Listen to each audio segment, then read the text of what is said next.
ఉమ్మడి కర్నూలు జిల్లాలో కీలకమైన ఎస్సీ నియోజకవర్గం నందికొట్కూరు సెగ్మెంట్ లో గెలిపే లక్ష్యంగా టీడీపీ ఎమ్మెల్యే అభ్యర్థి గిత్తా జయసూర్య ప్రచారంలో దూసుకుపోతున్నారు. ఎన్నికలకు సమయం దగ్గర పడుతూ ఉండటంతో మాజీ ఐపీఎస్ శివానందరెడ్డి అధ్యక్షతన ప్రచార కార్యక్రమం నిర్వహించారు. ప్రతి గ్రామంలో పర్యటిస్తూ ప్రజలను ఆప్యాయంగా పలకరిస్తూ ముందుకు వెళ్తున్నారు. మాండ్రా శివానందరెడ్డి మద్దతుతోనే తాను ఎన్నికల్లో ఎమ్మెల్యేగా పోటీకి దిగినట్లుగా తెలిపారు గిత్తా జయసూర్య. తాను కూడా ఈ ప్రాంతంలోని వారే కాబట్టి ఇక్కడ ప్రజలు ఎదుర్కొంటున్న సమస్యలపై పూర్తి అవగాహన కలిగి ఉన్నానని తెలిపారు. తాను ఎమ్మెల్యేగా గెలిస్తే ఖచ్చితంగా ఈ ప్రాంతం అభివృద్ధి చేసి చూపిస్తానని స్పష్టం చేశారు. గత 2019 ఎన్నికల్లో కొంతమంది నాయకులు ప్రజలను ప్రలోభపెట్టేలా గాలిమాటలు చెప్పారే తప్ప కనీసం తాగునీటి సమస్య కూడా తీర్చలేకపోయారని తెలిపారు. అలాంటి వారిని ఈసారి ప్రజలు నమ్మే పరిస్థితి లేదని, ఖచ్చితంగా ప్రజలు అలాంటి వారికి తగిన గుణపాఠం చెబుతారని పేర్కొన్నారు. తాను గెలిచి ప్రజలు ఎదుర్కొంటున్నటువంటి తాగునీటి సమస్యను పరిష్కరించి ప్రతి ఇంటికి మంచినీటి కుళాయిలు ఏర్పాటు చేసి సమస్యను పరిష్కరిస్తామని హామీ ఇచ్చారు. అదేవిధంగా ముచ్చుమర్రి లిఫ్ట్ ఇరిగేషన్ ద్వారా నందికొట్కూరు నియోజకవర్గంలోని కొన్ని లక్షల ఎకరాలకు సాగునీరు అందించే దిశగా ముందుకు సాగుతారని తెలిపారు. ప్రజలంతా తమ ఓటును వేసి అత్యధిక మెజారిటీతో గెలిపించాలని కోరారు. ఉమ్మడి జిల్లా అయినా నంద్యాల జిల్లా అయినా నందికొట్కూరు నియోజకవర్గం నుంచి జయసూర్య గారు నిలబడ్డారు. ప్రస్తుతం మనం ఆయన దగ్గర ఉన్నాము. ఆయన అడిగి వివరాలు తెలుసుకున్నాం. అన్న నమస్తే అన్న. ప్రస్తుతం ఉన్న government TDP YCP government Siddhartha Reddy గారు గతంలో మిర్తురికి నీళ్ళు తెస్తాము అంతవరకు మాకు ఓట్లు వేయద్దని చెప్పారు. కానీ ఇంతవరకు ఆయన నీళ్ళు రాలేదు, ఓట్లు రాలేదు, ప్రచారానికి రాలేదు. మీ గవర్నమెంట్ వచ్చిన తర్వాత ఏ రకంగా వీళ్ళకి నీళ్ళు ఇవ్వాలనుకుంటున్నారు? ముందుగా హిట్ టీవీ ప్రేక్షకులకు అందరికీ నా నమస్కారాలు. ఈరోజు తెలుగుదేశం పార్టీ ఇచ్చినటువంటి బాబు గారు ఇచ్చినటువంటి సూపర్ 6 పథకాలు అయితేనే ఉంది. అలాగే 2019లో జగన్మోహన్ రెడ్డి గారు ఇదే నందికొట్కూరు నియోజకవర్గానికి వచ్చి ఈ నియోజకవర్గాన్ని అన్ని విధాలా ఆదుకుంటాను, నందికొట్కూరును సుందరవనంగా దిద్దుతాను, మిర్తురికి లిఫ్ట్ ఇరిగేషన్ ఇస్తానని చెప్పేసాడు. కానీ ఇంతవరకు ఆయన గెలిచిన 5 సంవత్సరాల్లో 2 సార్లు ఇక్కడ వైసీపీ ఎమ్మెల్యే గెలిచినా కానీ ఆయన ఏ ముఖ్యమంత్రి హోదాలో ఏ ఒక్కరోజు ఈ నియోజకవర్గానికి రాలేదు, వారి సమస్యలు పట్టించుకోలేదు. ముఖ్యంగా ఇదే మిర్తూరు మండలానికి సంబంధించి గతంలో వాళ్ళు ఇచ్చినటువంటి వాగ్దానాలు ఏదైతే ఉన్నాయో మిర్తూరు లిఫ్ట్ ఇరిగేషన్ తెచ్చినాకనే మేము ఓట్లు అడుగుతామన్నారు. బహుశా వాళ్ళకు ఓట్లు అడిగే అర్హత లేదనుకుని ఈ ఊరికి రాలేదేమో సిద్ధార్థ రెడ్డి అనుకుని చెప్తున్నాము. అంతేకాకుండా గ్రామాలకు సంబంధించి కనీస మౌలిక వసతులు కూడా లేవు. గ్రామాల్లో తాగునీటి సమస్య తీవ్రంగా ఉంది, అలాగే డ్రైనేజ్ సమస్య అలాగే ఉంది, ఎల్ఈడి బల్బుల సమస్య అట్లాగే ఉంది. అంతేకాకుండా ముఖ్యంగా ఈరోజు చంద్రబాబు నాయుడు గారు ఏదైతే సూపర్ 6 పథకాలు ఇచ్చారో ఆ సూపర్ 6 పథకాలపైన చాలా ఆదరణ ఉంది. ఎందుకంటే గతంలో జగన్మోహన్ రెడ్డి గారు 2019 మేనిఫెస్టో బైబుల్, ఖురాన్, భగవద్గీత అని చెప్పాడు. కానీ పేరుకే ఆచరణలో లేదు. అందరు కూడా ఒక అవకాశం అని ఇచ్చారు, ఒక్కసారికి అయిపోయింది.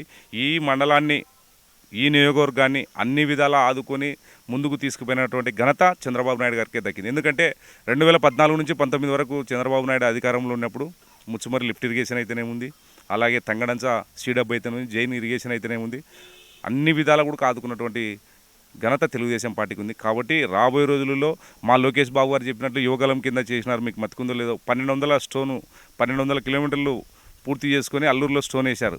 అక్కడ మేము ఒకటి అడిగాం, సార్ మాకు మిర్తూరు లిఫ్ట్ ఇరిగేషన్ కంపల్సరీ మా రైతాంగానికి కావాలి, మీరు మాకు హామీ ఇవ్వండి అంటే ఆయన స్టోన్లో పెట్టడం జరిగింది.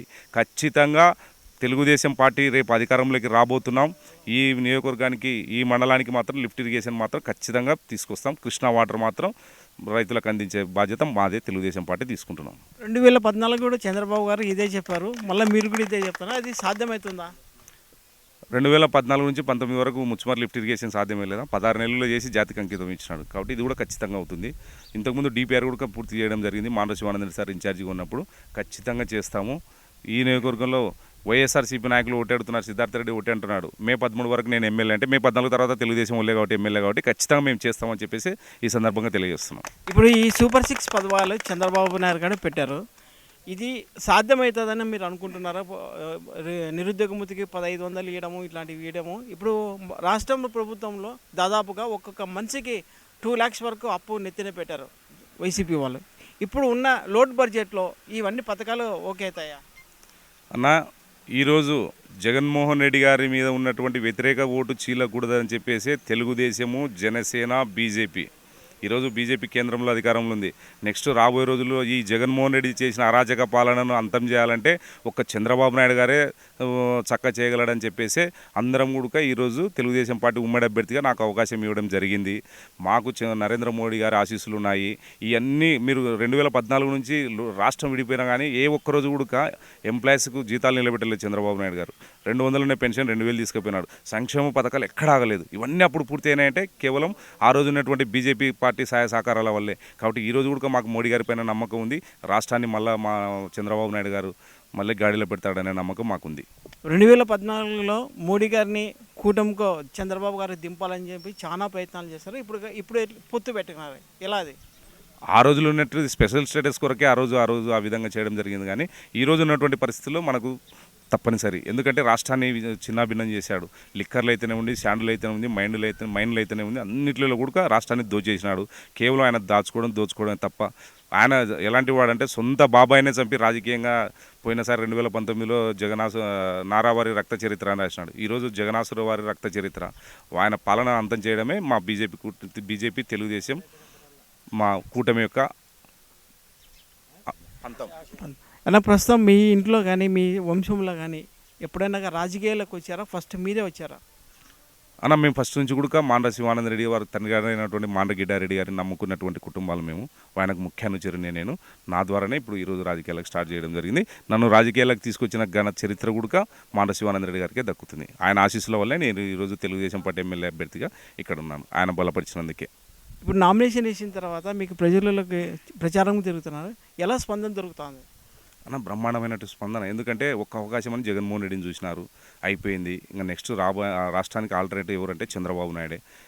ఉద్యోగ అవకాశాలు లేవు, చదువుకునేటువంటి విద్యార్థులకు కానీ ఏమీ లేదు. ఇప్పుడు రేపు చంద్రబాబు నాయుడు గారు అధికారంలోకి వస్తే ఫస్ట్ మెగా డిఎస్సి రైతాంగానికి సంబంధించినటువంటి 20,000 ఏదైతే సూపర్ 6లు ఇచ్చామో వాటన్నింటిని కూడా ఇంప్లిమెంట్ చేసే విధంగా మేము ప్రయత్నం చేస్తాం. ఇప్పుడు వైసీపీ ప్రభుత్వంలో అధికార దాహంతోనే వీళ్ళిద్దరు దూరం అయ్యారని చెప్పి ప్రచారం జరుగుతాయి. మీ వల్ల అట్లా ఏమైనా వచ్చే అవకాశాలు ఉన్నాయి ఫ్యూచర్లో? ఎటువంటి ఆస్కారమే లేదన్నా. ఎందుకంటే నాది అల్లూరు, బేసిక్గా సార్ది అల్లూరే. మా మధ్యన ఎటువంటి పొరపచ్చాలు లేవు. వాళ్ళంటే అధికార దాహం కోసం ఆయన సిద్ధార్థ రెడ్డి ఆర్తర్ను ఏదో 10 కోట్లు తీసుకొని చేసినాడని వాళ్ళ డబ్బు కాడ కాంట్రవర్సీ వచ్చేసి వాళ్ళ అధికారాన్ని తీసుకొని ఈ నియోజకవర్గాన్ని భ్రష్టు పట్టించినారు. మాకు అటువంటి అవసరాలే లేవన్నా. Thank you. ఆలూరు నుంచి గిఫ్ట్ ఇరిగేషన్ నుంచి నీళ్లు తీసుకొస్తామని చెప్పి వాళ్ళ ప్రభుత్వం వచ్చిన తర్వాత ఖచ్చితంగా ఆలూరుకి కానీ తాగునీరుగా సాగునీరుగా నీళ్ళు తీసుకొస్తామన్నారు. ఈ సూపర్ పథకాలు ఏవైతే ఉన్నాయో అవి ఖచ్చితంగా అమలు చేస్తామని చెప్పి చెప్పారు. కర్నూలు నుంచి కెమెరామెన్ నాగరాజ్తో మీ కుమార్, హిట్ టీవీ, కర్నూలు.